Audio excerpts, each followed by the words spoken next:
अस्सलाम वालेकुम व्यूवर्स, कैसे हैं आप सब लोग। आई होप कि आप सब लोग बिल्कुल ठीक होंगे और अपनी लाइफ में खुश भी होंगे। और मेरी अल्लाह ताला से दुआ है कि अल्लाह ताला आपको हमेशा खुश और आबाद रखे। तो नावल का आगाज़ करते हैं। नावल का नाम है इश्क यारम और इस नावल को लिखा है अरीशा ने। और अगर वीडियो पसंद आ जाए तो वीडियो पसंद आने की ज़रूरत में वीडियो को लाइक करें, शेयर करें और कमेंट करें। और नए आने वाली ऑडियंस से रिक्वेस्ट है कि वो चैनल को सब्सक्राइब लाजमी कर दें। चलें जी, नावल शुरू करते हैं। वो वक्त से पहले अस्पताल पहुंच आया था। हसन उसे देखकर बहुत खुश हुआ। Thank you so much dark, मुझे यकीन नहीं आ रहा कि तुम ब्लड देने के लिए तैयार हो गए हो। तुम्हारा ये एहसान मैं सारी जिंदगी नहीं भूलूंगा। तुम्हें जितने भी पैसों की ज़रूरत होगी, जिस भी चीज़ की ज़रूरत होगी, जिस चीज़ की भी ज़रूरत हो मुझे कह सकते हो, मैं तुम्हारी मदद करूंगा। बस करो हसन, ये सब कुछ मैं तुम्हारे लिए नहीं बल्कि अपनी परी के लिए कर रहा हूँ। वो चाहती है कि वो बच्चा बच जाए। मुझे तुमसे या किसी और से कोई लेना देना नहीं है और ना ही उस बच्चे के जीने या मरने से कोई फ़र्क पड़ता है।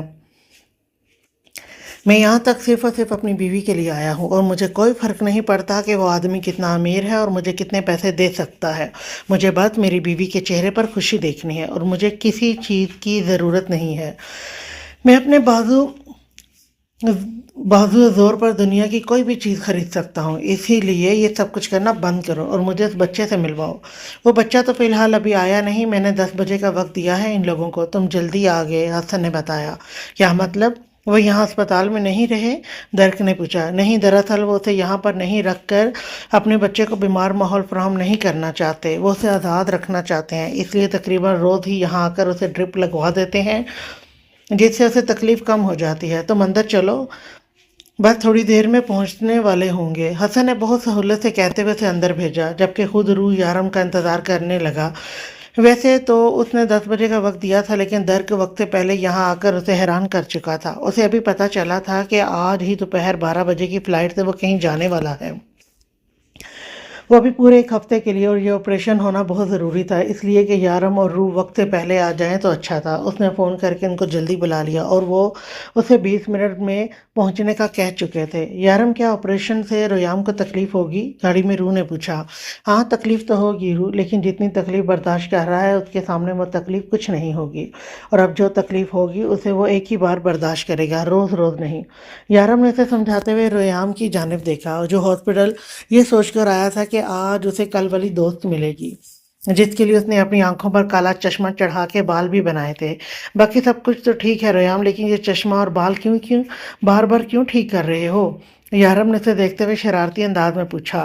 तो रूह ने उसे घूरा, जो वहां जाने से पहले ही बता चुकी थी कि वो अपनी दोस्त को इम्प्रेस करना चाहता है और वो अपनी इस परी दोस्त को यह भी कहेगा कि वो जादू करके उसे बड़ा कर दे। लेकिन फिर भी यारम उसके मुंह से सुनना चाहता था। और सबसे मज़ा तो उसे तब आता जब खड़ूस दियो को खलूश यो कहकर अपने अंदाज में पेश करता था। मैं अपने दोस्त से मिलने जा रहा हूँ, इसलिए रोयाम ने जल्दी से जवाब दिया। तुम्हें पक्का पता है कि तुम्हारी दोस्त वहाँ होगी? ये भी तो हो सकता है कि आज तुम्हारी दोस्त अस्पताल में आई ही ना हो। यारम तो यारम ने कहा तो वो सोच में पड़ गया। कोई बात नहीं, मैं उसको फ़ोन करके बुला लूँगा, रोयाम ने फ़ौरन जवाब दिया। अच्छा, तो तुम्हारे पास उसका फ़ोन नंबर भी है? यारम की मुस्कुराहट मज़ीद गहरी हो गई। फ़ोन नंबर कैसे कहते? मेरे पास दो फ़ोन हैं आपका। रोयाम ने उसका फ़ोन सामने करते हुए कहा। ए मेरे बेवकूफ़ ठरकी बच्चे, बच्ची को पटाने के लिए नंबर चाहिए होता है, यारम ने कहका लगाते हुए कहा। तो रूह ने घूर कर उसे देखा और लगे हाथ उसके कंधे पर चित रसीद की। आप हर बात को अपने अंदाज में ना लिया करें, आपकी तरह नहीं है मेरा बच्चा। रोयाम, अगर वो नहीं भी हुई ना तो भी कोई बात नहीं, हम फिर कभी मिलेंगे आपकी दोस्त से, रूह ने उसे प्यार से देखते हुए कहा, जो कि वो मुंह बसूर कर बैठ गया था। उसके अस्पताल जाने का कोई फ़ायदा नहीं होने वाला था। वो तो अपने दोस्त को मिलने वाला नहीं था और ना ही वो उसको बताने वाला था। और ना ही वो उसको बताने वाला था कि उसके बाबा ने उससे वादा कर लिया है कि वो उसे उस खड़ूस देव से बचा लेंगे। कर दिया ना मेरे बच्चे को उदास। रूह ने पिछली सीट पर यारम के फ़ोन पर मसरूफ़ अपने बच्चे को देखा, जो सीट बेल्ट पहने उदास सा मोबाइल में गेम खेल रहा था। अरे मुझे थोड़ी ना पता था बच्ची, मेरा मतलब है ये अपनी दोस्त की वजह से इतना उदास हो जाएगा। यारम, जो अभी तक इस बात को अपने अंदाज में ले रहा था, रूह की घुरी पर फ़ौरन बात बदल गया। फिर मुस्कुराकर ड्राइविंग की तरफ फोकस किया। فی الحال تو سب کچھ نارمل تھا، لیکن آنے والے وقت کو لے کر وہ بہت زیادہ پریشان تھا، پتہ نہیں کیا ہونے والا تھا۔ وہ روح کے سامنے اپنے آپ کو بہت نارمل ظاہر کر رہا تھا، لیکن یہ بہت خطرناک آپریشن تھا جس کا نتیجہ کچھ بھی نکل سکتا تھا۔ سب سے اچھی بات تو یہ تھی کہ رویام کی کنڈیشن بہت اچھی تھی، لیکن اس کا خون سوکھتا جا رہا تھا۔ اگر یہ کہا جائے کہ رویام تکلیف برداشت نہیں کر رہا تھا تو یہ غلط تھا، دوائیاں اتنا ہی اثر دکھا رہی تھی جتنا دکھا سکتی تھی۔ اس کے بعد ریام کون سی تکلیف جھیل رہا تھا یہ کوئی نہیں جانتا تھا۔ 2 دن پہلے اس نے اسی ہسپتال میں بلڈ کینسر کے مریض دیکھے تھے جن کی عمر تقریباً 40 برس سے زیادہ تھی، اور وہ درد سے تڑپ رہے تھے۔ ہر وقت مشینری میں موجود ہونے کے باوجود بھی درد ان پر پوری طرح سے حاوی تھا۔ تو نہ جانے اس کا معصوم سا بچہ جو ابھی صرف 2.5 سال کا تھا یہ تکلیف کیسے برداشت کر رہا تھا۔ وہ بس کیسے بھی اس تکلیف سے نکالنا چاہتا تھا۔ اب آہستہ آہستہ رویام کا پورا جسم درد کرنے لگتا تھا، درد سر سے شروع ہو کر سینے میں، اور سینے سے پیٹ کے اندر، اور پھر آہستہ آہستہ اس کا جسم بالکل ہی لاغر ہو جاتا، اور اس کا یہی درد یارم برداشت نہیں کر پا رہا تھا۔ اور وہ تو رو کر اپنا درد ہلکا کر لیتی تھی، لیکن وہ تو رو بھی نہیں سکتا تھا۔ اس نے اپنی روح کو بھی سنبھالا تھا۔ کل رات روح کے سونے کے بعد ریام کو پھر تکلیف شروع ہو گئی۔ وہ اسے اٹھا کر کھلی فضا میں لے آیا، لیکن اس کا درد سے بلکتا وجود اب تک یارم کی نگاہوں کے سامنے تھا۔ کتنی منتوں کے بعد یہ ننھا فرشتہ ان کی زندگی کا حصہ بنا تھا، اور اب اسے اتنی بڑی بیماری وہ اسے اپنی زندگی سے دور نہیں جانے دینا چاہتے تھے۔ یارم اس کے لیے کچھ بھی کرنے کو تیار تھا۔ اس کی غیر موجودگی میں سارا کام ہی کر کے خضر بھی آ چکا تھا، جسے خضر بہت ہمت سے سنبھال رہا تھا، اور شارف بھی اس کی پوری مدد کرنے کی کوشش کر رہا تھا۔ لیلا کا سارا دن ان کے ساتھ ہی ان کے گھر پر ہی گزرتا، جبکہ معصومہ دن رات ڈاکٹر حسن کے ساتھ اس کے لیے ایک ڈونر کا انتظام کر رہی تھی جو اس سے نہیں ملا۔ پچھلے 2 دن سے وہ روس میں تھی۔ کل رات ہی اس نے فون کر کے اسے بتایا تھا کہ ڈونر کا انتظام ہو گیا ہے، اس لیے معصومہ کل ہی واپس آنے والی تھی۔ ڈونر کے انتظام ہو جانے کی خبر ملتے ہی وہ سب لوگ پرسکون ہو چکے تھے۔ اب ان کا رویام ٹھیک ہو جائے گا، یہی ان کے لیے سب سے زیادہ خوشی کی بات تھی۔ وہ دونوں حسن کے آفس میں داخل ہوئے تو کرسی پر ایک آدمی بیٹھا ہوا تھا۔ او یارم، اس سے ملو، یہ ہے درکشم قیوم خلیل، ہمارے رویام کا ڈونر۔ ان کے اندر داخل ہوتے ہی حسن نے متعارف کروایا، لیکن ان کو دیکھتے ہی یارم اور روح پریشان ہو چکے تھے، جبکہ درک بنا کچھ بولے واپس کرسی پر بیٹھ گیا۔ درک ان کا ہی بیٹا ہے جس کو تم نے اپنا بون میرو ٹرانسفر کرنا ہے، صرف تم ہی اس کی جان بچا سکتے ہو۔ مجھے نہیں پتا تمہارا بلڈ گروپ بون میرو اور ٹیس رویام سے اتنا زیادہ میچ کیسے کر سکتا ہے، لیکن تمہارے بون میرو سے وہ بالکل ٹھیک ہو جائے گا، زندگی کی طرف واپس آ جائے گا، اس کے لاغر وجود میں ایک بار پھر سے جان آ جائے گی، وہ اپنے بچپن کو کھل کر جی سکے گا۔ حسن اسے بتا رہا تھا، جبکہ درک کے چہرے پر تنزیہ سی مسکراہٹ تھی جس سے وہ یارم کو دیکھ رہا تھا۔ رکو حسن، رکو، تم تو پاگل ہی ہو جاتے ہو کوئی بات بتاتے ہوئے۔ ذرا اپنے یارم صاحب سے پوچھو تو صحیح، کیا وہ میرا بون میرو اپنے بیٹے کے لیے لینا پسند کریں گے؟ اس کا انداز طنز سے بھرپور تھا۔ کیا مطلب ہے تمہارا؟ حسن، جو پرسکون سے اپنی بات بتا رہا تھا، اس کے لفظوں پر حیران ہوا۔ انہیں خون کے رشتوں پر بھروسہ نہیں ہے؟ تم جاننا چاہتے ہو نا رویام کے ساتھ بلڈ گروپ بون میرو اور ٹیز اتنا زیادہ میچ کیوں کر رہے ہیں؟ یار تم تو بالکل بے وقوف ہو۔ تمہیں ڈاکٹر کس نے بنا دیا؟ تمہیں تو اتنا تو پتہ ہی ہوگا کہ کسی بھی ان نون بندے کے ساتھ ہمارے سسٹم سیل زیادہ سے زیادہ 40% میچ کر سکتے ہیں، لیکن رویام کے ساتھ میرا سسٹم سیل 96% تک میچ کر رہے ہیں، تو یقیناً ہم دونوں میں کوئی خون کا رشتہ ہوگا۔ لیکن خون کے رشتوں پر تو یارم صاحب بھروسہ نہیں کرتے، وہ اپنی بیوی کو کبھی بتانا ہی نہیں چاہتے ہیں کہ روح کا ایک بھائی بھی ہے۔ ٹھیک کہہ رہا ہوں نا میں یارم؟ تم اپنی بیوی کو یہ بات بتانا ہی نہیں چاہتے ہو اس کی روح کے ساتھ میرا کیا رشتہ ہے، لیکن دیکھو نا، خود ہی حقیقت کھل کر سامنے آ گئی۔ ہاں روح، میں وہ انسان ہوں جو تمہارے ساتھ خون کا رشتہ رکھتا ہوں، لیکن تم نہ تو کبھی مجھ سے ملی ہو، نہ ہی شاید کبھی مجھ سے ملنا چاہو گی۔ ہاں، میں درکشم قیوم خلیل تمہارا بڑا بھائی ہوں، اس شخص کا خون میری رگوں میں دوڑتا ہے جس کا خون تمہاری رگوں میں دوڑتا ہے۔ ہاں، میں وہی درکشم قیوم خلیل ہوں جس نے تمہارے باپ کا قتل کیا اور جس کی شکل تم زندگی میں کبھی نہیں دیکھنا چاہتی تھی۔ وہی ہوں میں جس نے تمہیں یتیم کیا، تمہیں دنیا کی ٹھوکروں میں پھینک دیا، تمہیں پل پل مرنے پر مجبور کر دیا۔ اب اگر میں یہ کہوں کہ تمہارا باپ جینے کے لائق نہیں، پھر تم یقین نہیں کرو گی، اس لیے میں تب بھی کچھ نہیں بولا تھا، میں اب بھی کچھ نہیں بولوں گا۔ حسن، 12 बजे की फ्लाइट है, मुझे जाना होगा। वो हसन को देखकर बोला तो रूह ने तड़प कर उसे देखा। वो भूल गई थी कि वो कौन है, उसके बाप का कातिल है, ये क्या है, लेकिन वो उसके बच्चे की जान बचाने का आखिरी रास्ता था। हाँ से कोई मतलब नहीं था। हाँ, उसे कोई मतलब नहीं था कि ये शख्स उसके साथ क्या रिश्ता रखता है। उसे कोई फर्क नहीं पड़ता था कि उस शख्स ने उसके बाप का कत्ल किया है। उसे पता था तो बस इतना कि अगर ये यहाँ से चला गया तो उसका बेटा तड़प तड़प कर मर जाएगा। वो एक बेटी बनकर नहीं सोच सकती थी। उसे अपने अंदर सांस लेती माँ के लिए झुकना था। तुम्हारा दिमाग तो नहीं खराब हो गया? रयाम को तुम्हारी जरूरत है। अगर तुम चले जाओगे तो मुझे कोई फर्क नहीं पड़ता कि किसको मेरी कितनी जरूरत है। जिस शख्स ने अपने ही बाप को जान से मार डाला, उसकी बहन का बच्चा मर जाए तो क्या फर्क पड़ता है? तो उसके अल्फाज ने यारम के अंदर तक को हिला कर रख दिया। अगले ही लम्हे में उसके गिरेबान को पकड़कर झंझोड़ चुका था। खबरदार, जो तुमने यहाँ से जाने की बात की, तुम सिर्फ और सिर्फ हमारी जिंदगी में तकलीफ बन के आए हो, और अब तुम यहाँ से तब तक नहीं जा सकते जब तक।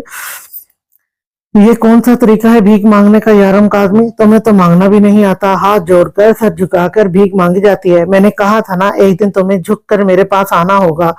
तो भी हाँ आओ, तुम भी आओ, हाथ जोड़कर सर झुकाकर आजिज़ी से भी मैं भी देखूं कि दुबई का डॉन अपने बेटे के लिए क्या कर सकता है। मैंने सुना है कि आज तक तुमने कभी किसी के सामने सर नहीं झुकाया, लेकिन मैं हूं ना तुम्हारा सर मेरे सामने। जो कहेगा वो आंखों में जीत लिए बोला। लेकिन मैं हूं ना तुम्हारा सर मेरे सामने झुकेगा, वो आंखों में जीत लिए बोला। यारम का आदमी आज तक अपने अल्लाह के अलावा और किसी के सामने नहीं झुका, और यहाँ तक मेरे बेटे की जिंदगी का सवाल है कि जिसके सामने मैं झुकता हूँ वो उसे बचा लेगा। वो एक झटके से छोड़ते हुए पीछे हटा और रूह का हाथ थामे उसे बाहर ले आया। यारम, हमारा बच्चा मर जाएगा। क्या हो गया है आपको? इस तरह से जिद ना करें, ये हमारे बच्चे की जिंदगी का सवाल है। यारम उसके साथ खींची चली आ रही थी। अगर आप उसके सामने हाथ नहीं जोड़ सकते तो मैं जोड़ लूंगी। यारों, वो जाने वाला है। अगर वो चला गया तो हमारा बच्चा भी चला जाएगा। कुछ नहीं होगा रोयाम को, कुछ भी नहीं। जिस जात ने हमें रोयाम दिया है वही जात उसे बचा लेगी। लेकिन मैं यूं किसी और के सामने झुक कर अपना किबला नहीं बदलूंगा। तुमने देखा नहीं, वो मेरे सामने खुदा बनना चाहता है। रूह इंसान नहीं है, एक हैवान है। उसके सीने में दिल नहीं, पत्थर धड़कता है। वो शख्स किसी का नहीं बन सकता। तुम्हारी माँ ने उसकी जान बचाने के लिए क्या क्या तकलीफ नहीं थी, लेकिन ये उसका भी न बन सका। वो इंतहाई गुस्से से कहता कमरे का दरवाजा खोलकर रोयाम के पास आया, जो शायद इंजेक्शन के जेरे असर बेहोश पड़ा था।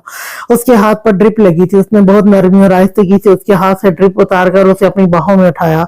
सर, बच्चे का ऑपरेशन होने वाला है, आप क्या कर रहे हैं?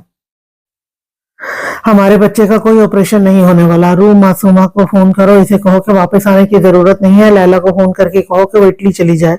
वो रोयाम को उठाकर रूह से कहने लगा। कमरे से बाहर निकला तो दर्द सामने से ही नजर आया। कर लो कोशिश जितनी करनी है, लेकिन तुम्हारा बच्चा महफूज तब ही होगा जब उसकी रगों में एक कातिल का खून दौड़ेगा, और ऐसा तब ही होगा जब यारम कादमी मेरे पैरों पर झुककर अपने बेटे के लिए भीख मांगेगा। झुक जाओ यारम, हो सकता है इस बार अल्लाह भी यही चाहता हो। कोई भी इंसान परफेक्ट नहीं होता। तुम्हें अपना गुरूर तोड़ देना चाहिए। वो कहते हुए उसके करीब से गुजर चुका था। रूह ने उसके पीछे जाना चाहा, लेकिन यारम उसका हाथ थाम चुका था। वो जानता था कि उसके सामने भीख मांगेगी, अपने बच्चे की जिंदगी के लिए हर हद पार कर जाएगी। लेकिन यारम ना तो खुद झुकने को तैयार था, ना ही वो अपनी बीवी को ऐसे बेहिस और पत्थर दिल इंसान के सामने झुकने दे सकता था, जिसे अपनी ही बहन के बच्चे से इसलिए जिद थी क्योंकि वो यारम को झुकाना चाहता था। वो रोयाम को लेकर वापस घर आ गया था। इस वक्त वो शोनू के साथ अपने खेल में मसरूफ था। रूह कमरे में बैठी रो रही थी। यारम ने समझाने की बहुत कोशिश की थी, लेकिन बेटे की जुदाई के डर ने उसे कुछ भी समझने ना दिया। उसे पता था तो सिर्फ इतना कि अगर रोयाम का ऑपरेशन ना हुआ तो नहीं बचेगा, और जितना हसन ने उन्हें बताया था उसके मुताबिक रोयाम का ऑपरेशन दिन ब दिन लेट होता जा रहा था और खतरात बढ़ते जा रहे थे। दरकशम ने आज जब इंकशाफ किया कि उसका भाई है, उसके दिल में उसके लिए किसी किस्म की कोई फीलिंग नहीं जागी थी। उसके दिल ने या दिमाग ने उससे नफरत नहीं की थी। हाँ, वो उसके बाप का कातिल था। हाँ, उस शख्स की वजह से आज वो यतीम थी, लेकिन वो हकीकत से बेखबर तो ना थी। वो जानती थी कि उसका बाप किस किस्म का इंसान था। न जाने कितनी ही लड़कियों की जिंदगी बर्बाद की थी उस शख्स ने, लेकिन आज वो जिस तरह से दरकशम से नफरत नहीं कर पाई थी, इस तरह اتنے سالوں سے اس نے کبھی اپنے باپ سے نفرت بھی نہیں کی تھی، اس کی حقیقت جاننے کے باوجود بھی نہیں، وہ اس سے نفرت نہیں کرتی تھی۔ شاید کہیں نہ کہیں یہ احساس زندہ تھا کہ وہ شخص اس کا باپ تھا جس سے نفرت کرنے کی اجازت اسے قدرت نہیں دیتی۔ لیکن اس کا بچہ اپنے بچے کا کیا کرتی جس کی صحت دن بدن گرتی جا رہی تھی؟ اگر درکشم نے خون نہ دیا تو اس کا بیٹا زندہ نہیں بچے گا، اور اتنی منتوں مرادوں کے بعد پائی ہوئی اولاد کو کھو نہیں سکتی تھی، اور نہ ہی ریام کو کھونے کی ہمت اس میں تھی۔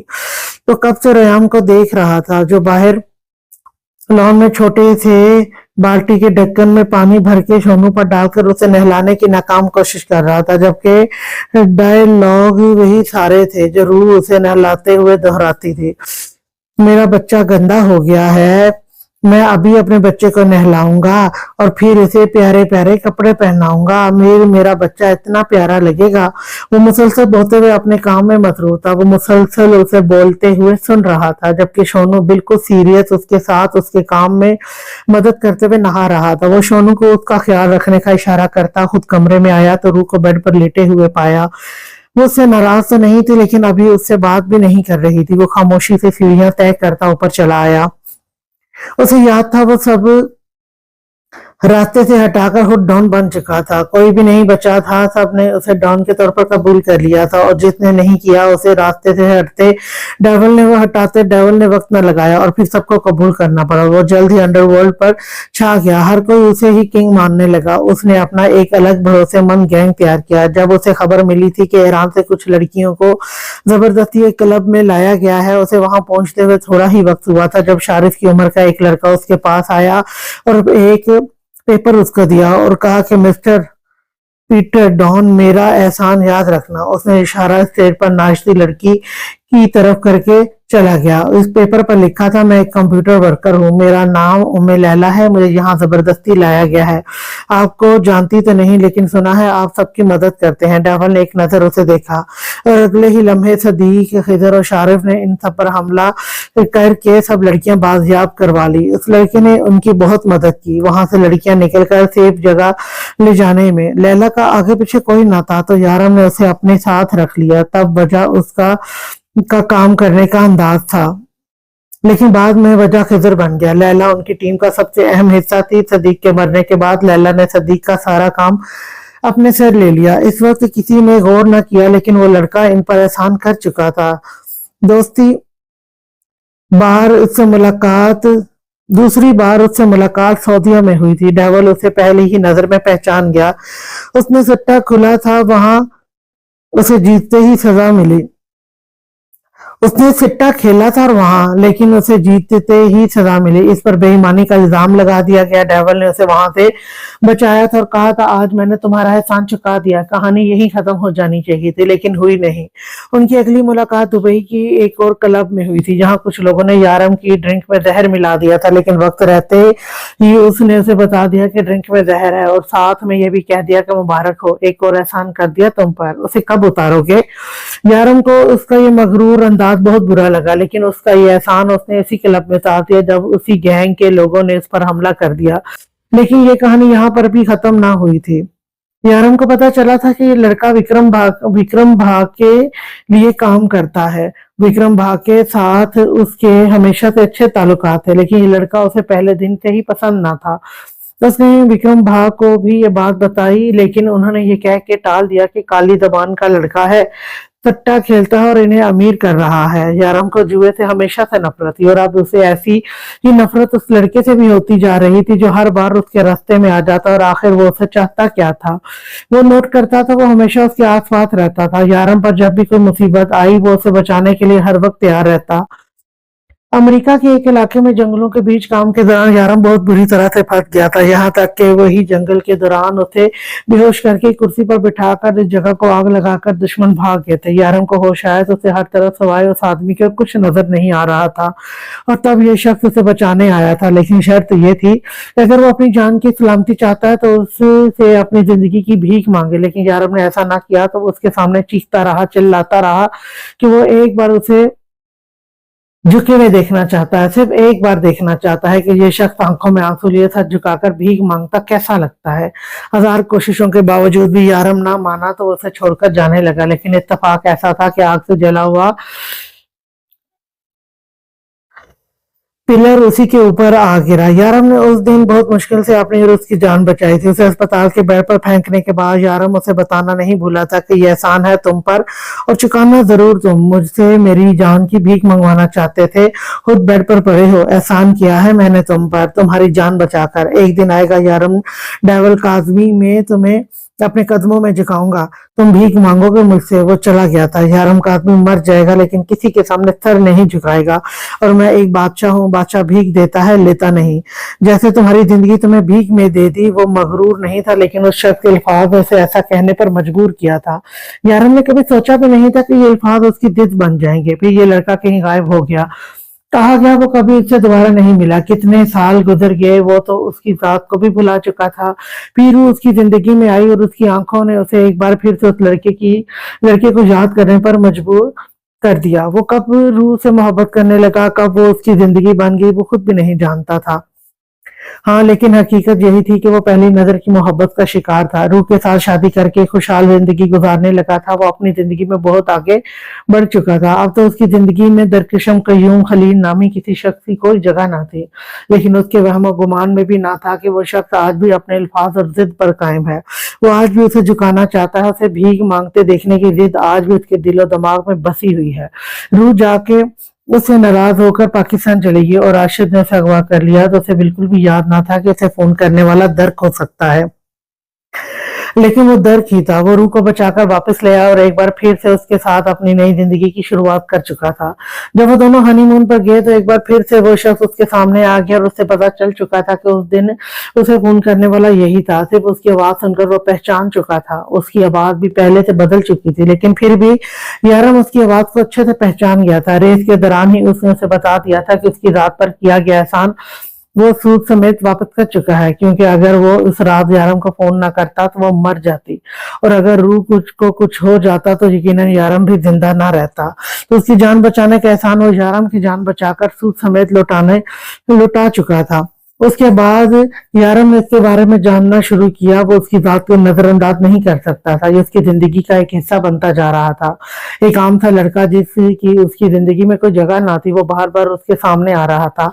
लेकिन क्यों, ये उसे समझ नहीं आ रहा था। उसने उसके बारे में सारी इंफॉर्मेशन निकलवाई, तब उसे पता चला कि रूह के साथ उसका कोई ना कोई कनेक्शन है। लेकिन ये जानकर उसे हैरानगी हुई थी कि वो रूह का सौतेला भाई है। सौतेला भी नहीं कहा जा सकता क्योंकि उसका ताल्लुक कोठे वाली से था, जिसको कोठे पर लाने वाला भी कयूम खलील खुद ही था। दर्क उसी कोठे वाले की औलाद थी। ये जानकर उसे बहुत अफसोस हुआ था। वो कयूम खलील का नाजायज बेटा था। रूह के साथ उसके कोई दिली जज्बात ना थे। बस इतना पता था कि जब वो कोठे वाली अपनी बार जिंदगी से हारने वाली थी, तब वो अपने बेटे को कयूम की दूसरी बीवी यानी रूह की माँ के पास ले आई थी और उसे बताया था कि वो भी कयूम की औलाद है लेकिन नाजायज। कयूम ने उसे अपना बेटा मानने से इनकार कर दिया लेकिन नूर ने हार ना मानी। वो 7 साल बच्चे के लिए अपने शौहर के सामने डट गई। इसमें लड़ने झगड़ने की हिम्मत ना थी लेकिन सिर्फ और सिर्फ इसके लिए वो अपने शौहर के खिलाफ गई और उसे अपने ही घर पर रख लिया। कयूम खिदर को कुछ नहीं कहता था क्योंकि खिदर अपना काम करता था, अपना खाता था। वो दिहाड़ी लगाए या मजदूरी करे लेकिन अपनी बहन के शौहर से उसने कभी कुछ नहीं मांगा था। इसीलिए खिदर के वजूद से उसे कोई लेना देना ना था। लेकिन दरकशम उसी का खाता था और यही चीज उसे पसंद नहीं थी। पहले तो दर्क को अपनी औलाद तस्लीम ही नहीं करता था तो फिर वो उसका खर्चा क्यों उठाता। एक दिन वो नूर से लड़ झगड़ कर दर्क को अपने साथ ले गया और वहां 700 रुपए में उसे बेच आया। नूर को जब ये पता चला तो इसे बहुत अफसोस हुआ लेकिन शोर के खिलाफ आवाज नहीं उठा सकती थी। वो भी तब जब उसके अपने पेट में रूह का वजूद पल रहा था। एक रात उसकी खिड़की पर दस्तक हुई तो वो बारिश में भीगती बाहर निकली। सामने ही दर्क उनमें लथपथ बुरी हालत में मार खाए हुए था। वो उसे लेकर फौरन ही कमरे में आ गई। कयूम इन दोनों अपनी पहली बीवी से मिलने गया हुआ था। नूर ने उसकी देखभाल की और उसका बहुत ख्याल रखा। जब मैं बड़ा हो जाऊंगा ना, मैं भी तुम्हारा बहुत ख्याल रखूंगा, उसने वादा किया था। नहीं, तुम मेरा ख्याल मत रखना, तुम अपनी बहन का ख्याल रखना, नूर ने कहा था और उसने फौरन नफी में से सर हिलाया। नहीं, मैं गंदे नाले का कीड़ा हूँ। मेरा कोई नामो निशान नहीं है, कोई वजूद नहीं है और ना ही मेरी कोई बहन हो सकती है। लेकिन तुम मेरे लिए बहुत लड़ी हो, बहुत कुछ सहा है तुमने। मैं तुम्हारे लिए जो भी कर पाया जरूर करूंगा। बताओ मैं तुम्हारे लिए क्या कर सकता हूँ। 7-8 साल का वो बच्चा जो वक्त से पहले बहुत बड़ा हो गया था, बस मेरी रूह का ख्याल रखना। उसकी बात पर अफसोस करते हुए नूर ने ये अल्फाज कहे थे। वक्त गुजर कर कयूम इस मार पीट को दोबारा वहीं छोड़ आया था। नूर के यहाँ बेटी पैदा हुई जिसे जन्म देते हुए दुनिया छोड़ गई। कयूम बेटी को लेकर अपनी पहली बीवी के पास चला आया। तंजीम ने उसे कबूल करने से मना कर दिया, लेकिन कयूम को कहाँ कहाँ पता था, वो तो उसे अपनी बीवी के पास छोड़कर एक बार फिर से अय्याशियों में मसरूफ हो गया। दर के पास नहीं जाता था, लेकिन हमेशा रूह को दूर दूर से देखता रहता। वो चाहकर भी उसके लिए कुछ नहीं कर सकता था, लेकिन उसका बाप कभी एक अच्छा इंसान नहीं बन सकता था। मोहल्ले में रहने वाले स्कूल टीचर के घर जबरदस्ती घुसकर उसने उसके साथ ज्यादती करने की कोशिश की, जिसके नतीजे में गुस्से में आकर दर्क ने अपने ही बाप का कत्ल कर दिया, जिसके बाद उसे दोबारा साल तक जेल में रहना पड़ा। वो कौन था, क्या था? रूह तो बिल्कुल ही उसकी जात से अनजान थी, लेकिन उसे जानता था, हमेशा उसके आस पास रहता था, उसकी हर मुसीबत में उसके साथ साथ रहता था। लेकिन वजह उससे मोहब्बत नहीं, बल्कि वो एहसान था जो उस पर किया था। वो एक कमजोर सी लड़की थी, इसके लिए ज्यादा कुछ नहीं कर पाई थी, लेकिन वो किसी भी शख्स का उसकी जात पर किया गया पहला एहसान था, जिसे वो आखिरी सांस तक चुकाना चाहता था। यारम को कभी नहीं लगा था कि उसकी जिंदगी में दोबारा आ जाएगा। स्विट्जरलैंड में उसने उस पर एक और एहसान किया था, उसकी जान बचाकर, जिसके बदले में यारम ने उसे जेल से छुड़ाकर उसका एहसान उतार दिया था। लेकिन अब बात एहसान पर नहीं, बल्कि जिद पर उतर आई थी। वो जिद जो वो उससे 10 साल पहले ही लगा चुका था। उसे झुका हुआ देखना चाहता था, भीख मांगते देखना चाहता था। यारम अपनी जिंदगी के लिए ऐसा हरगिज नहीं करेगा। वो जानता था, इसलिए अपनी जिद पूरी करने के लिए उसने उसी के बेटे का सहारा ले लिया था। उसे रूह से कोई मतलब नहीं था। वो कभी भी उसके लिए किसी किस्म की कोई फीलिंग नहीं रखता था, ना ही खुद से जुड़े उसके ताल्लुक को कबूल करता था। वो अपने आप को नाजायज औलाद कहता ही नहीं, मानता भी था। जो नाजायज का कोई नहीं होता और उसका भी कोई नहीं था। उसने अपने इर्द गिर्द एक होल खींच रखा था। दुनिया उसे हार्टलेस कहती थी। 11:15 बजे वो एयरपोर्ट के अंदर दाखिल होने ही लगा था, जब अचानक किसी ने उसके सर पर हमला कर दिया। वो उस शख्स को देख नहीं पाया था, लेकिन हमला इतना खतरनाक था कि उससे दोबारा आंखें भी ना खोली गई। वो वहीं जमीन पर बेहोश हो गया और कोई उसे गाड़ी में डालकर न जाने कहाँ लेकर आया। उसे जब होश आया तो उसने अपने आप को एक बंद कमरे में कुर्सी पर बंधा हुआ पाया था, और अब वो कब से चिल्लाए जा रहा था, उसे यहाँ कौन लाया, उसे यहाँ क्यों बांध कर रखा गया है। लेकिन कोई जवाब ना मिला। थोड़ी ही देर बाद ही उसे एहसास हो गया कि उसके चिल्लाने का कोई फायदा नहीं, क्योंकि यहाँ पर कोई भी मौजूद ही नहीं था। ये उसके मुंह पर पड़ने वाला तीसरा पंच था। नाजुक हाथ का पंच फिर भी उसके मुंह पर इतनी शिद्दत से लग रहा था कि ना चाहते हुए भी वो उसका दर्द अंदर तक महसूस कर रहा था। क्या बोला तूने? तू मेरे रेयाम को बोन मैरो नहीं देगा? ऐसे कौन से आसमान से उतरा है जो यारम तेरे सामने झुक कर तुझसे अपने बेटे की जिंदगी की भीख मांगे? लैला एक और पंच उसके मुंह पर मारती उसके गाल को जख्मी कर चुकी थी। कांटों से बना हुआ यह हाथ का ग्लव उसके मुंह पर जख्म करता जा रहा था। मतलब ये तरीका निकाला है तुम लोगों ने मुझसे बोन मैरो लेने का? राही कम बहुत ही कम ज़र्फ निकला यारम का आदमी। बेचारे को यही रास्ता मिला अपने बेटे की जान बचाने का? क्या ये औकात है दुबई के डॉन की? वो अपने जख्मों की परवाह किए बगैर इनका मजाक उड़ाते हुए बोला तो शाहरुख ने अपने हाथ में पकड़ा हुआ डंडा उसके पेट पर मत दे मारा। यारम को तो उसके बारे में पता ही नहीं, ये तो हमने किया है। लेकिन एक बात तुझे बता दें, यारम कभी भी तुझे जैसे शख्स से रोयाम की जिंदगी की भीख नहीं मांगेगा। क्यों? वो हंसते हुए वजह पूछ रहा था, जैसे कुछ जानता ही ना हो। क्योंकि तू खुदा नहीं इंसान है। इधर पीछे तो उसके बालों को सख्ती से अपनी मुट्ठी में पकड़ते हुए बोला तो वो कहका लगा उठा, अरे मामू जान आप नहीं, आप ऐसा भी कौन सी क्यामत आ गई? मैं तो सिर्फ उस शख्स का ईमान चेक कर रहा हूँ। और ढिठाई से बोला, तो तू कौन होता है किसी का ईमान देखने वाला? शारिफ को गुस्सा आया, और तुम लोग कौन होते हो मुझसे जबरदस्ती बोन मैरो लेने वाले? अरे तुम लोगों में तो इतनी हिम्मत नहीं कि मुझे मना सको। किडनैप करके जबरदस्ती ला कर इस कुर्सी पर बिठा कर तुम लोगों को ये लगता है कि मैं मान जाऊंगा? तो ऐसा कभी नहीं होगा, और कोई भी कानून मुझसे जबरदस्ती बोन मैरो ट्रांसफर नहीं करवा सकता। वो तो तुझे अभी यारम आकर बताएगा कि वो क्या करवा सकता है और क्या नहीं। बोन मैरो तो तुझे देना होगा बेटा, क्योंकि यहाँ सवाल हमारे रोयाम की जिंदगी का है। शाहरुख ने गुस्से से कहते हुए उसकी रस्सी मजीद कस दी, और अब वो लोग यारम का इंतजार कर रहे थे। आधा काम तो वो लोग उसे यहाँ लाकर सर अंजाम दे ही चुके थे। अब बस यारम के आने की देर थी और फिर यकीनन उस शख्स ने उनके सामने यारम से अपनी जिंदगी की भीख मांगनी थी, जो यारम को झुकाने के लिए कुछ भी करने को तैयार था। क्या हो गया है तुम लोगों ने? मुझे इतनी जल्दी में यहाँ क्यों बुलाया? वो रूम में दाखिल होते ही कुर्सी पर बैठे शख्स को देख लिया था और उसके अल्फाज वहीं रह गए, क्योंकि क्योंकि जीजा जी, इन लोगों ने मुझे किडनैप किया है।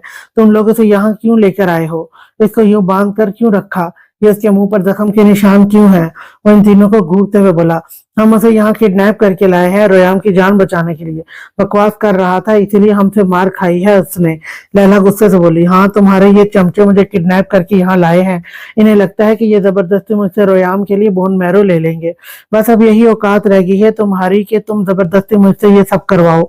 कोई सीधा रास्ता नहीं मिला तो गन पॉइंट पर अपना काम निकलवा लो। तुम डॉन्स का तो ये रोज का मामूल होगा ना। इन्हें लगता है कि मैं अपनी जिंदगी की भीख मांगूंगा, वो भी तुमसे। मिस्टर यारम डेविल काजमी, अगर तुम्हारा खुदा एक है तो मेरा खुदा भी वही है। अगर तुम नहीं झुक सकते तो झुक तो दर कसम कयूम खलील भी नहीं सकता। वैसे बहुत कम हिम्मत वाले निकले तुम। मुझे तो लग रहा था कि अभी तुम मुकाबला करोगे, लेकिन तुम तो बहुत जल्दी हार मान के अपने हथकंडों पर आ गए। खोलो। उसने उधर की बातें नजरअंदाज करते हुए गुस्से से भरपूर गुस्से से बोला, लेकिन यार महाजर ने कुछ कहना चाहा। मैंने कहा खोलो उसे और ये सब कुछ करना बंद करो। अगर रेहाम के नसीब में जिंदगी लिखी हुई तो उसे मिल जाएगी। मुझे अपने बेटे की जिंदगी के लिए ऐसे रास्ता अपनाने की जरूरत नहीं। अगर तुम ही मेरे बेटे को बहुत मौत अगर तुम ही मेरे बेटे को बोन मैरो देना हुआ तो अपनी मर्जी से देना, उसका हुक्म ना मानने पर नहीं, या फिर खुद ही उसकी रस्सी खोलने लगा। तुम जा सकते हो यहाँ से। जो तकलीफ हुई उसके लिए माजरत यार। उसे खोलकर एक साइड हो गया। इतना सब कुछ हो जाने के बाद मैं फिर भी तुम्हें 10 मिनट का वक्त देता हूँ। झुक जाओ यारम काजमी, बेटा बच जाएगा तुम्हारा। वो एक बार फिर से हंसते हुए बोला तो यारम ने दरवाजे की तरफ इशारा किया। यार बहुत अकड़ है तुम्हें, लेकिन तुम्हें झुकाना मेरी जिंदगी की सबसे बड़ी ख्वाहिश है, जो मैं किसी भी हाल में पूरा करके रहूंगा। आहिस्ता आहिस्ता तुम्हारा बेटा मौत के करीब जाएगा ना, तब अकड़ भूल कर तुम मुझसे भीख मांगने आओगे, ये याद रखना। दर्द कहते हुए दरवाजे की तरफ बढ़ा। जब उसका फोन बजने लगा, उसने फोन निकाल कर देखा तो परी का फोन आ रहा था। उसने मुस्कुराकर फोन अटेंड किया और स्पीकर पर लगा दिया। रोमी का ऑपरेशन हो गया। बेहद मासूम सी आवाज फोन से आई थी। नहीं डार्लिंग, ऑपरेशन नहीं हो सका। वो क्या है ना, तुम्हारे रोमी बेबी के बाप में बहुत ज्यादा अक्कड़ है। अपने बेटे से ज्यादा उसे अपनी अक्कड़ प्यारी है। वो हंसते हुए यारम को देखकर बोला, या अल्लाह कैसा बेहिस बाप है। अपने बेटे से ज्यादा अपना गरूर अजीज है। उसको नफरत है मुझे ऐसे लोगों से। प्लीज उसकी बातों पर ध्यान ना दे, आप रोमी को बचाएं। वो पता नहीं क्या क्या बोल रही थी जब दर्क ने फोन बंद कर दिया। यहाँ सर्विस का थोड़ा मसला है, मैं तुम्हें बाद में फोन करूंगा। उसने फोन बंद करके एक बार फिर से पीछे खड़े इन चारों को देखा। वाकई सर्विस का बहुत ज्यादा मसला है, बाहर जाके बात करता हूँ मैं। वो बेहद ढिठाई से यारम को आंख मारता वहां से निकल गया। कैसा बेगैरत इंसान है ये यारम, आज इसकी अकल ठिकाने लगा देते हम, सारी अकड़ धरी की धरी रह जाएगी। वो तीनों गुस्से से आपस में बातें करने लगे, जबकि यारम के दिमाग में इस वक्त सिर्फ और सिर्फ अपने बेटे की जिंदगी का ख्याल था। लैला, मैंने तुम्हें अमेरिका जाने के लिए कहा था। उन्हें एक दूसरे से बहस करते देखा यारम गुस्से से बोला, आज रात की फ्लाइट है, मैं चली जाऊंगी। उसे इतने गुस्से में देखकर लैला मिनमिनाई, जबकि खिदर और शारिफ भी खामोश हो चुके थे। रू मेरी है, वो जिद्दी अंदाज में बोला। चुप कर, रू मेरी है, वो फ्रूट काटते हुए गुस्से से बोला। फिर नहीं, मेरी है, मेरी है, मेरी है। वो भी मुकाबले पर उतरता पैर पटक कर बोला, क्या हो रहा है यहाँ? क्यों शोर मचा रहे हैं आप दोनों? रू बेडरूम में कब से रोयाम की बीमारी को लेकर परेशान थी, जब उनकी तेज आवाज सुनती किचन में दाखिल हुई। रू, बता दो अपने लाडले को कि तुम सिर्फ मेरी हो, सिर्फ मेरा हक है तुम पर, मुझसे ज्यादा तुम्हें कोई प्यार नहीं कर सकता। वो जिद्दी अंदाज में कहता उसे बिल्कुल अपने करीब ले आया। रू बेबी, बता दो गंदे पापा को आप सिर्फ मेरी हो। रोयाम भी उसी के अंदाज में कहता। रू का दूसरा हाथ थामे अपनी तरफ खींचने लगा। अबे चूजे, तूने मेरी बीवी को बेबी क्यों बोला? यारम उसे घूरते हुए कहने लगा। मामा चूजे के बाबा को क्या बोलते हैं? उसने रू से सवाल किया। मुर्गा, रू ने नासमझी से जवाब दिया। अबे ओ मुर्गे मेरी मामा मेरी बेबी है। रेयाम ने इतने स्टाइल से जवाब दिया था कि रूह अपना हाथ मुंह पर रखकर ऐसी हंसी के यारम सवाए घूरने के और कुछ न कर सका। पहले मुर्गा लफ्ज बोलना सीख अच्छे खासे इंसान को मुर्दा कर दिया। और मेरी बीवी तेरी बेबी नहीं हो सकती, वो सिर्फ तेरे बाबा की बेबी है। चल अब अच्छे बच्चों की तरह जल्दी से बोल के रूह सिर्फ और सिर्फ यारम की है। रूह की हंसी को नजरअंदाज करता एक बार फिर से उससे मुखातिब हुआ। रूह सिर्फ और सिर्फ रोयाम की है। वो फौरन जवाब लेकर हाजिर हुआ। रूह ने बहुत प्यार से अपने मासूम बेटे को देखा था, जिस पर उसे आज हद से ज्यादा प्यार आ रहा था। वो फौरन ही झुककर उसके दोनों गालों को चूम चुकी थी। रोयाम अपनी मामा से इतना प्यार करता है, मॉम भी अपने रोयाम से बहुत प्यार करती है। वो रोयाम को गोद में उठाकर बहुत प्यार से बोली, रोयाम का बाप भी तुमसे बहुत प्यार करता है, कभी उसे तो इस तरह से प्यार का जवाब प्यार से नहीं दिया।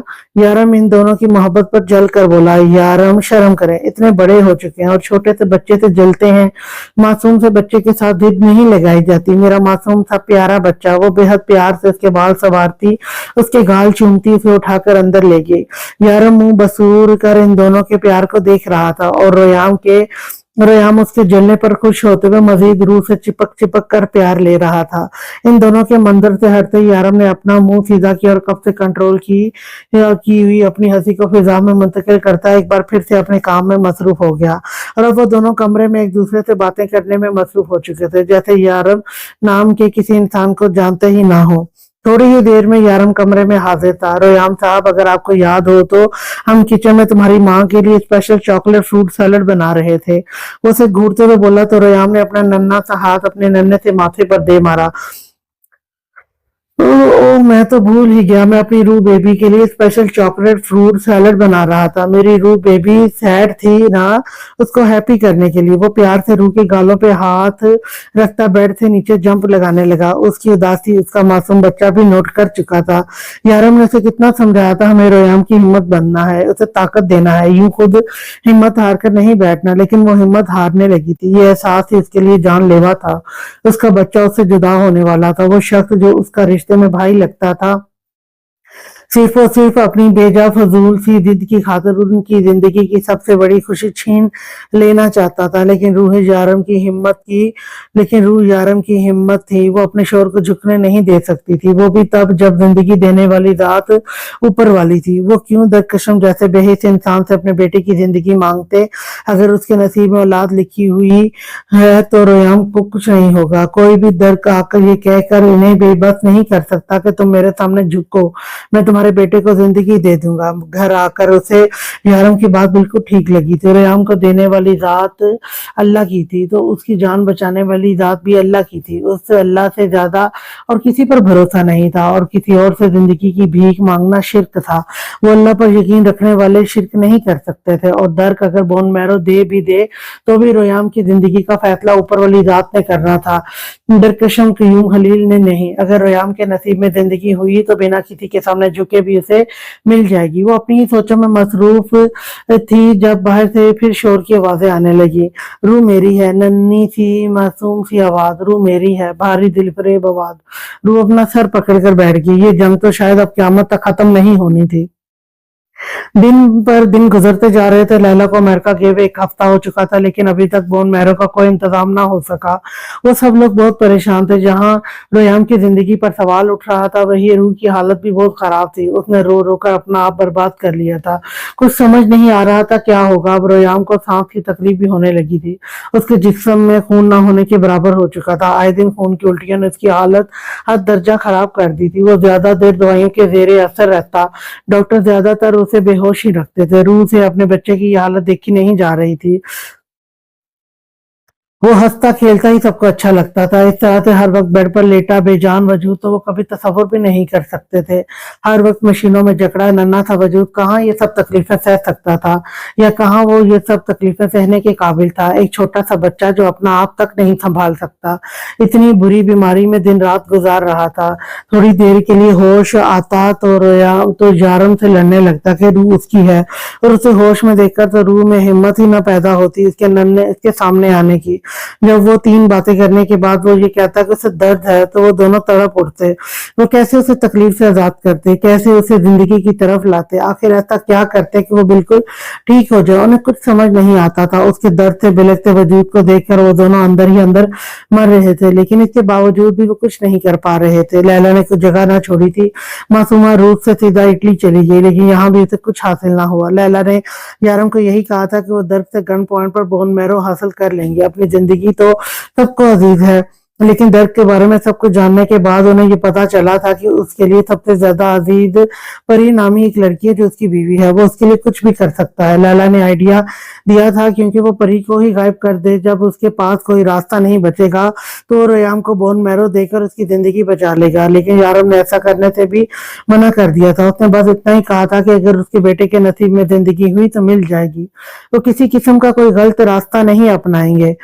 لیلا کو اس کی ضد بہت بری لگ رہی تھی، اسے لگ رہا تھا کہ یارم اوور ریئیکٹ کر رہا ہے، اگر سیدھا راستہ ہی اپنانا ہے تو جا کر درد کے سامنے جھک کر اپنے بیٹے کی زندگی مانگے، اسے یہ مرنے کیوں دے رہا ہے؟ اگر وہ کوئی غلط راستہ اختیار نہیں کرنا چاہتا، کوئی غلط کام نہیں کرنا چاہتا، سیدھے اور صاف ستھرے طریقے سے ریام کو بچانا چاہتا ہے، تو اس سے زیادہ اور سیدھا طریقہ کون سا تھا جس سے ریام کی زندگی بچائی جا سکتی تھی؟ اگر وہ ٹھیک طریقے سے ہی سب کچھ کرنا چاہتا تھا تو درک خود اسے راستہ بتا رہا تھا، جھک جائے اس کے سامنے اور لے لے اپنے بیٹے کی زندگی، لیکن نہیں، وہ جھکنے کو تیار نہیں تھا۔ اسے تو سمجھ ہی نہیں آ رہی تھی کہ روح خاموش کیوں ہے، آخر وہ یارم کو کیوں نہیں پوچھ رہی کہ اسے اپنے بیٹے کی جان عزیز نہیں؟ کیسی ماں ہے وہ جو اپنی ممتا کی خاطر شوہر کے سامنے ڈٹ نہیں سکتی، اور یارم سے اپنے بچے کی زندگی کے لیے ضد نہیں کر سکتی؟ وہ کیوں یارم کو یہ بے جا ضد کر چھوڑنے کے لیے مجبور نہیں کر رہی؟ اگر یارم کی جگہ خضر ہوتا تو وہ کب کو اسے منا چکی ہوتی، صحیح غلط دیکھنے کی بجائے اس وقت درک سے زبردستی بون میرو حاصل کر لیتی، لیکن یہ اپنی اولاد کو زندگی اور موت میں جلتا نہ دیکھتی۔ لیکن وہ لیلا تھی جو جذبات میں آ کر سوچتی تھی، جذبات میں آ کر قدم اٹھاتی تھی، اور دوسری طرف یارم کاظمی تھا جو ہر کام وقت پر اور صحیح طریقے سے کرتا تھا، لیکن لیلا کے مطابق اپنے بیٹے کے لیے وہ کچھ نہیں کر رہا تھا سوائے ضد کے۔ وہ کہتا تھا کہ اسے اپنے بیٹے سے بے پناہ محبت ہے، لیکن یہ کیسی محبت تھی جو اسے اپنی اولاد کے لیے کسی کے سامنے جھکنے نہیں دے رہی تھی؟ وہ ہر ممکن طریقے سے بون میرو کو تلاش کر رہی تھی، لیکن یارم سے اندر ہی اندر بری طرح سے خفا ہو گئی تھی۔ اس کا ماننا تھا کہ اللہ کسی نہ کسی کو وسیلہ بنا کر بھیجتا ہے، اور درک کو ہی اسی نے وسیلہ بنا کر ان کے لیے بھیجا تھا، صرف درک ہی اس کی جان بچا سکتا تھا، لیکن یارم کی اکڑ کی وجہ سے آج وہ اپنا بیٹا کھونے جا رہا تھا۔ لیلا سے یہی بات سمجھا نہیں پا رہی تھی، کیونکہ یارم کا کہنا تھا کہ اگر اللہ نے درک کو وسیلہ بنا کر بھیجا ہے تو وہ اسے اپنے سامنے جھکانا کیوں چاہتا ہے؟ صرف ایک ذرا سی ضد کی خاطر وہ ایک بچے کی جان مشکل میں ڈال رہا ہے۔ یارم کا کہنا تھا کہ وہ کسی قسم کی کوئی ضد نہیں کر رہا، اسے بس اپنے اللہ پر یقین ہے، اور وہ جانتا ہے کہ اس کا اللہ اسے کسی اور کے سامنے جھکنے نہیں دے گا۔ 2.5 سال پہلے اس نے ریام کی پیدائش پر ناشکری کی تھی، جس کی معافی وہ آج اللہ سے مانگتا تھا، اور یارم نے قسم کھائی تھی اس غلطی کے بعد اب دوبارہ کبھی کوئی غلطی نہیں کرے گا۔ وہ ایک بار ناشکری کر کے اپنے اللہ کو خفا کر چکا ہے، اب شرک کر کے کبھی دوبارہ اپنے اللہ سے دور نہیں ہوگا۔ پچھلے 5 دن سے ریام ہسپتال میں ہی تھا، بے شمار مشینوں میں جکڑا، پتہ نہیں کس حال میں تھا۔ وہ اسے دیکھ تو سکتے تھے لیکن اس کی تکلیف کو محسوس نہیں کر سکتے تھے۔ اسے تھوڑی دیر کے لیے ہوش آتا تو ماما، بابا، شونو، بس یہی کچھ نام پکارتا تھا۔ وہ دونوں بھی ہسپتال میں رہتے تھے۔ روح کو زبردستی لیلا کے ساتھ گھر بھیج دیتا تھا کیونکہ آج کل اس کی اپنی طبیعت بہت خراب رہنے لگی تھی، سب کچھ ہینڈل کرنا اس کے لیے مشکل تھا، لیکن اسے یقین تھا کہ کہیں نہ کوئی طریقہ نکل ہی آئے گا۔ اب تو سارم بھی جتنا ہو سکی اتنی کوشش کر رہا تھا، لیکن یہ آسان نہیں تھا۔ ریام کے بون میرو سے کسی کا بون میرو سرے سے میچ ہی نہیں کر رہا تھا۔ ایک آدمی کا بون میرو اس کے ساتھ 35% تک میچ ہوا، لیکن اس آپریشن میں جان جانے کا زیادہ خطرہ تھا۔ اس شخص نے کہا تھا کہ اگر اس کی جان چلی بھی جائے تو افسوس نہیں، بس اس کی فیملی کو اتنی رقم دے دی جائے کہ وہ آسانی سے 2 وقت تک کھانا کھا سکے۔ اس کی مجبوری کو سمجھتے ہوئے یارم سے جتنا ہو سکا اتنی مدد کر دی، لیکن اس نے آپریشن کروانے سے انکار کر دیا۔ وہ اپنے بچے کے لیے کسی کی زندگی کا سہارا چھین نہیں سکتا تھا۔ سب نے اسے سمجھایا کہ اسے ایسا نہیں کرنا چاہیے تھا، اسے سب سے پہلے ریام کے لیے سوچنا چاہیے، بعد میں کسی اور کے لیے۔ لیکن یارم نے کہا کہ ریام تو اللہ کا دیا ہوا تحفہ ہے، اسے اللہ ہی بچائے گا، لیکن جس شخص کے لیے اللہ نے مدد کے لیے یارم کو چنا ہے وہ اس کے لیے کبھی پیچھے نہیں ہٹے گا۔ شارف اور خضر کے پاس تو ابھی بھی بس یہی آئیڈیا تھا، در کو پکڑو اور زبردستی کر لو، اور وہ جب ہر طرف سے ہار کر واپس آتے تو ان کے پاس ایک ہی راستہ ہوتا، جس کے لیے اب وہ یارم سے بھی لڑنے لگے تھے۔ جیسے جیسے ریام کی حالت خراب ہو رہی تھی، وہ یارم کے ڈر سے نکل کر اس پر ریام کی حالت کو ظاہر کرنے لگے تھے، یہ جانے بغیر کہ اپنے بیٹے کو اس حال میں دیکھ کر وہ خود کتنی تکلیف میں ہے۔ خضر نے تو یہ تک کہہ دیا تھا کہ وہ پتھر دل ہے، اسے ریام کی تکلیف کا احساس نہیں۔ یارم بس مسکرا کر خاموش ہو گیا، اس کے علاوہ کر ہی کیا سکتا تھا، کیونکہ اپنا دل چیر کر تو وہ کسی کے سامنے کھول نہیں سکتا تھا، اس لیے خاموشی سے اپنا معاملہ اللہ پر چھوڑ دیا۔ بابا درد ہے، وہ اپنے پیٹ پر ننھا سا ہاتھ رکھ کے مسلسل روتے ہوئے سے بتا رہا تھا۔ بیٹا ابھی ڈاکٹر انجیکشن لگائے گا نا تو سارا درد بھاگ جائے گا، بس میری جان اب رونا نہیں، میرا بچہ تو بہت بہادر ہے، ایک دم شیر جوان جیسا، اگر میرا بچہ ماما کے سامنے روئے گا تو ماما بھی روئے گی، تو پھر ریام اپنی ماما کو روتے ہوئے کیسے دیکھے گا، کیونکہ ریام تو اپنی ماما سے بہت پیار کرتا ہے، اور ریام کی ماما جب سیڈ ہوگی تو ریام بھی سیڈ ہو جائے گا نا۔ اسے بہلانے کی کوشش کر رہا تھا، اب دوائیاں زیادہ اثر کر رہی تھی، وہ زیادہ وقت سو کر یا بے ہوش ہو کر گزارتا تھا، بیچ بیچ میں ہوش آتا تو اسے اپنے تینوں فیملی ممبر سے ملنا تھا۔ اسے ہوش آتے دیکھ خضر فوراً ہی روح اور شونو کو لینے چلا گیا، جبکہ یارم اس کے پاس بیٹھا اسے آہستہ آہستہ بہلا رہا تھا۔ ریام نہیں روئے گا، ریام سیڈ بھی نہیں ہوگا، لیکن پھر بھی ریام کو درد ہے، ریام کو رونا آ رہا ہے۔ وہ اداس سی شکل بنا کر بتانے لگا۔ یارم نے آہستہ سے اس کا ننھا سا ہاتھ پیر سے اٹھا کر چوما۔ میرا بچہ بالکل ٹھیک ہو جائے گا، لیکن ریام ٹھیک نہیں ہو رہا، بہت زیادہ درد ہے بابا، ریام ماما کے آنے سے پہلے رو لے گا۔ اس بار وہ اپنا صبر کھو کر رونے لگا تو یارم نے اسے اٹھا کر اپنی باہوں میں بھینچ لیا۔ یا اللہ میرا امتحان لے، لیکن میرے بچے کو میرے گناہوں کی سزا نہ دے، اس کی ننھی سی جان سے میری جان بدل دے، اس کے درد کو میرے جسم میں منتقل کر دے، اس کی تکلیف برداشت کرنا میرے بس سے باہر ہے۔ وہ اس کے بلکتے ہوئے وجود کو اپنے سینے سے لگائے آسمان کی طرف دیکھتے ہوئے اللہ سے بولا، جو دنیا کا پہلا اور آخری سہارا تھا۔ تھوڑی ہی دیر میں روح آ گئی تھی۔ ریام نے فوراً اپنے ننھے ہاتھوں سے اپنا چہرہ صاف کیا۔ نرس نے اسے جو انجیکشن دیا تھا اس کا اچھا اثر ہوا، اس کا تکلیف سے بلکتا وجود اب نارمل حالت میں آ چکا تھا، لیکن تکلیف اب بھی بے حد تھی، یہ وہ سب ہی جانتے تھے، لیکن ریام اپنی ماں کے سامنے روتا نہیں تھا۔ شاید وہ اچھے سے سمجھتا تھا کہ اس کی ماں اسے کتنا چاہتی ہے، اس کی تکلیف اس کے لیے کیا ہے، اسے اپنے سینے سے لگائے روح کو کرا رہا ہے۔ جبکہ شونو وہیں دروازے پر اداس سا بیٹھ گیا، لیکن ریام کے اشارے پر فوراً بھاگ کر اس کے پاس آ گیا۔ سونو میرا بچہ، میری ماما کا خیال رکھنا، یہ ڈاکٹر انکل مجھے گھر نہیں آنے دے رہے، میری ماما کو سیڈ نہیں ہونے دینا، جب یہ فیور اتر جائے گا نا، جب میں اور تم بہت سارا کھیلیں گے اور میں تمہیں روز نہلاؤں گا۔ کتنے گندے ہو گئے ہو، گندا بچہ، وہ بہت معصومیت سے بول رہا تھا، جبکہ شونو بے حد اداس تھا، اس کے پاس پڑا تھا، جیسے اس کی تکلیف کا اندازہ اسے بھی ہو۔ روح نے یارم سے بہت ضد کی رات رکھنے کی، لیکن یارم نے انکار کر کے گھر بھیج دیا۔ اس کی طبیعت پہلے ہی ٹھیک نہیں تھی، وہ نہیں چاہتا تھا کہ ریام کی حالت دیکھ کر وہ اپنی طبیعت اور خراب کرے، پہلے ہی وہ ذہنی طور پر بیمار ہو چکی تھی۔ یارم کے ذرا سی سختی کرنے پر وہ گھر چلی گئی، لیکن دل و دماغ یہیں پر تھا۔ آج کے لیے اتنا ہی، نیکسٹ ایپیسوڈ لے کر میں پھر آؤں گی، تب تک کے لیے اللہ حافظ۔